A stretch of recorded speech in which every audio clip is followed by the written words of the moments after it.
jaare xale bu nice la dafa nice. Yérim. non man je pense que lettre bi c'est une lettre catastrophique boo xam ne kenn waru ko woon. siiwal waaw lettre bi moom kenn waru ko woon siiwal. kenn warul woon siiwal lettre bi mu ne. lettre bi kenn waru ko woon siiwal. damaa jàpp ne xale bu dee xalet ay mag la digaaleel lettre bi moom kenn waru koo siiwal parce que nit ñi mënuñoo nekk ci pression yow nga xale nga ñëw ni yow nekkoo ci benn pression loolu moom même bu ko xale bi defet mag ñi mënoon nañ am xelu bañ a siiwal lettre bi en même temps aussi mais lettre bi du communiquer lettre bi rek je veux dire du communiquer on est quand même dans un état boo xam dafa engagé woon ay consul ak ay ambassadeur bi yëpp ñuy seet affaire bi mais bu paree dañu war a bind communiquer parce que lettre la quoi bon bu ma waxee loolu ba pare nag aussi mën naa gëm ni aussi xam nga aussi école préparatoire boobu dafa metti non c'est vrai dafa metti xam nga man sincèrement c'est-à-dire surtout moom pression bi nekk ci moom aussi loolu dañ ko war a éviter Sénégal. waaw xaaral ma man kañ buuba dindil ma buuba bi xoolal li ngay wax ni. waaw ngir yàlla yéen li ngay wax bul ma jël aada. non déedéet xam nga lu tax. àdduna ma position lépp weexul wala lépp ñuul. tu comprends. boo waxee ni les gars yi def na ba pare. il faut aussi nga xool de l'autre côté de la balance parce que lépp aussi xam nga da ngay. dafa am yoo xam ni boo ko dundee man sama doom bu jigéen par exemple prépa la def Lyon mais def benn année pare na ma papa ma ne ko am je suis fatigué moment bii mi ngi Sénégal di def année sabbatique parce que pression bi dafa non xaar rek ma wax la boobu dafa metti xam nga boo ko dundee aussi da nga koy xam def na première année affaire bi metti mu ñëw mi ngi noppalu parce que pression bi c'est-à-dire jàng bi mooy jàng prépa mooy jàng bi gën a metti ci àdduna il faut ñu xam ko ba pare moom mu yokkaat ci beneen pression mooy am prix concours général ñu bon xam nga déjà ñi am non booba non c'est important. mais non dama noyyi rek. waaw parce que man d'accord ma ak yow mais waxal rek. man xam nga mooy metti. waaw yéen doo bàyyi sama tour bi ci bii. non parce que non li may interpellé moo may gêné quoi. genre à la Yérim pourtant elle dit justement que c'est pas la pression. non attends. mais ba nga ne Yérim mën nga ma bàyyi ci bii. loolu xam nga moo ko wax. cousin loolu wax la rek mais étude préparatoire. Yérim na mu bàyyi ko xale yi koy def dañuy am bac C am moyenne bu baax donc am idée que ni ñoom c'est l'élite boo ñëwee foofu ay moyenne 10 ak ay 11 ngay am looloo fi nekk loolu dafa donc en général sax comme moom ni def enchaîner ñaari année kenn du ko def da ngay def benn année nga def année sabbatique après nga defaat beneen année donc beneen affaire la bon bref beneen affaire bi mooy aussi lii ban leçon lañ ci war a jàngat publicité bi ci xale bi dafa bari comprendre gis nga moom bu amoon prix concours général rek ñu toppatoo ko mu dem liggéeyi dem jàngi ça aurait été plus facile que li mu dund yépp pression médiatique bi nga xam ni non booba li ma wax ni dama xaw non man kii laa wax waaw da xaaral ma wax ak saa yi xoolal maawa li dama xaw dund yàlla def na man bi may def première amoon naa prix concours général à l'époque Abdou Diouf recevoir Babacar Diagne journaliste la woon interviewé moo wax benn affaire mais après dama dem ba bëgg ci génn te à l'époque amul woon site internet amul woon télé parce que âge bi 19 ans sëñ bi télé bi ñii di la wax ñii di la interpeller ñii di la joxoñ ñii naan d'accord nañ dafa metti loolu aussi man dund naa ko donc non Sénégal war nañu xoolaat affaire concours général am nga prix nan la jël defar la nga dem jàngi tranquillement publicité voilà protéger la mais publicité bi ak pression bi aussi dafa mel il faut reconnaître aussi. Allez monsieur le ministre vous avez suivi cette affaire topp nga d'accord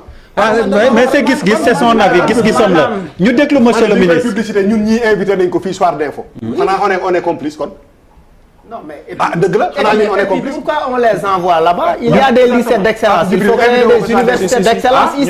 ñëpp de seetaan la. C'est aussi simple que ça. Pour garder les enfants là. Parce que xaalis ça aussi c'est un autre débat. xaalisu Sénégal lañ leen jàngale. saa yi déggoo man la ñay dund fee kay dund ca daara ja c'est ay des fois ay yat lay dund. C'est un autre débat monsieur le ministre gis dans cette affaire. waaw man ñu déglu neex rek laa fi dégg. ñu déglu dama fi déggul dara lu naqari non nañ waxante dëgg dégguñu fi dara lu naqari sum waay dégguñu fi dara lu naqari am na ñuy dund pire di ngeen fi wax yëpp lu neex la TFM ñu woon la 19h say foo xam ne say morom papa ñoo fi toog nga ñëw toog wax ñu jël la yóbbu France teg la ca kaw yëkkati la mais justement loolu la Yérim wax ni attanu ko Yérim loolu la ne attanu ko justement waaye lu neex rek laa ci dégg de. loolu dafa diis c'est-à-dire ay dégguma ci dara lu naqari. li muy neex yëpp dafa diis. waaw lumière day lakke. dugg avion dem France. ñu déglu monsieur le ministre booba xam naa ni moom. waaw dama ci profito. waaw en 30 secondes. rebondir dellu si ci li Yérim doon wax te ma doon ko wax bokk na lu ñuy wax. maanaam réseaux sociaux yi. dama jàpp ne maandu lañu war a dañu war a delluwaat ci maandu. maandu mooy boo xamee lépp doo wax lépp boo xamut li xew nga bañ cee wax. waaye xam lépp wax lépp. ak wax loo xamut. li feeg jóge wunu fi duñu génn ci jafe-jafe. jërëjëf leçon la allez bi ci topp Pierre bi ci topp fan la ñu yóbbu Ila Touba alors dañu jàng ci source A bu mardi su ma juumul ni autoroute boobu dafay am ay mala yu ci traversé lu ci bëri nag ay càmm muy xar béy ak nag surtout te accident yi gis nañ ni bëri na fa lool donc ñuy alerter ndax am na fa accident mortel yu bëri source A nee na agent judiciaire de l'État yëgal nañ ko Ageroute yëgal nañ ko directeur exploitation autoroute bi nag moom sàmmkat yi la ko jiiñ. au nom de tout le monde saa jox ma seen avis. li nga wax rek dëgg la nañu alerter te ñu avancé guddi na. ok allez donc l'alerte passé na autorité yi ko war a dégg nañ ko dégg. ñu dem bu mujj bi États-Unis la ñuy yóbbu boobu it jëm lañ ci cotiser rek Joe Biden qui a prêté serment Trump boycotté ko un peu nu ngeen gisee tamit passation boobu amoon. bërki démb la woon aux États-Unis man jàngat bi ma ci def mooy na ñëpp xeex pour ñu am ay institutions yu dëgër. parce que bu institution yu bëri ma ne na ñëpp xeex ba ñu am ay institutions yu dëgër parce que bu institution amee rëng-rëng mën naa ñàkk mën naa am intempérie mën naa am waaye ils arrivent toujours à dépasser ça dem ci leneen. Pape. li mu wax lay wax rek. mais dans le prolongement. bu ñu xeeb ñun li ñu yor. li ñu yor dafa dëgër. ku weddi xool li ñu wër.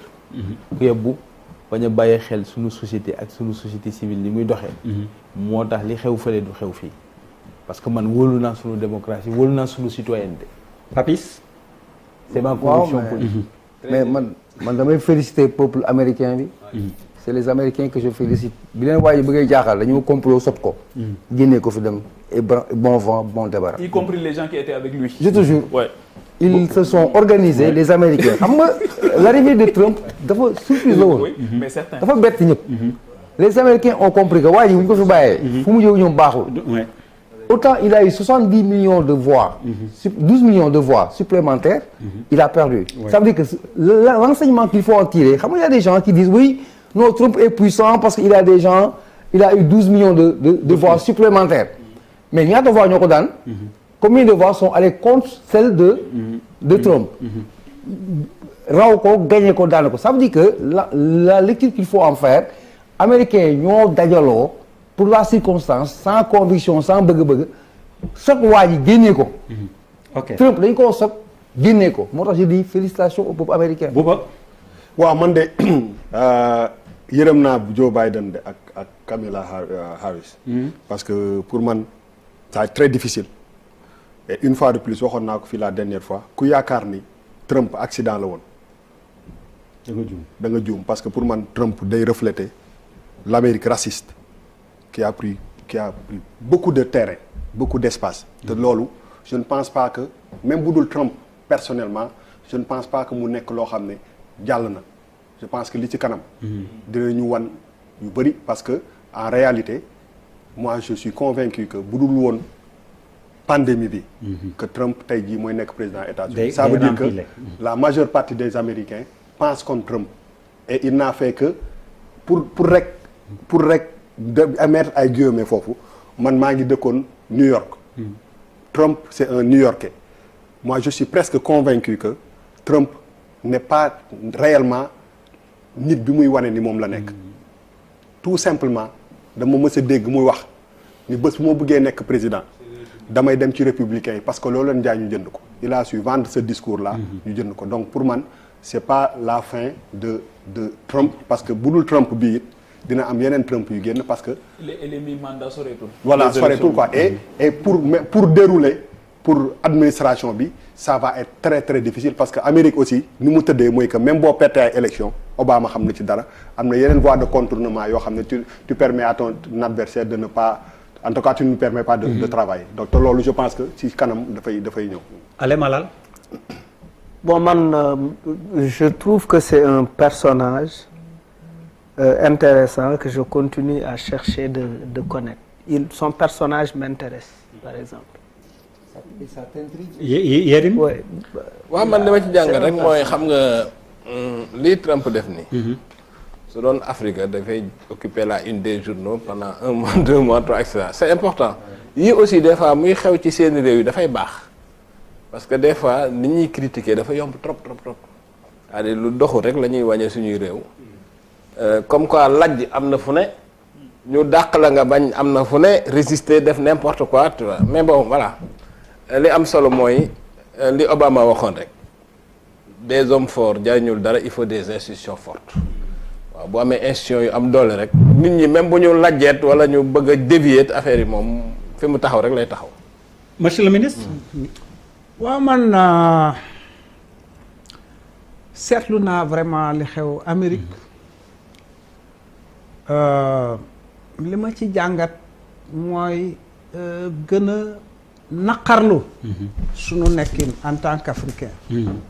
Trump su newoon Afrique tey Biden était à 7 mètres sous terre xam nga li ma la sànq nañu ko bu yàgg ak képp ko ànd ak moom mu déclaré ne gañe na toogaat non ñun dañu war a fonk sunu bopp ngir yàlla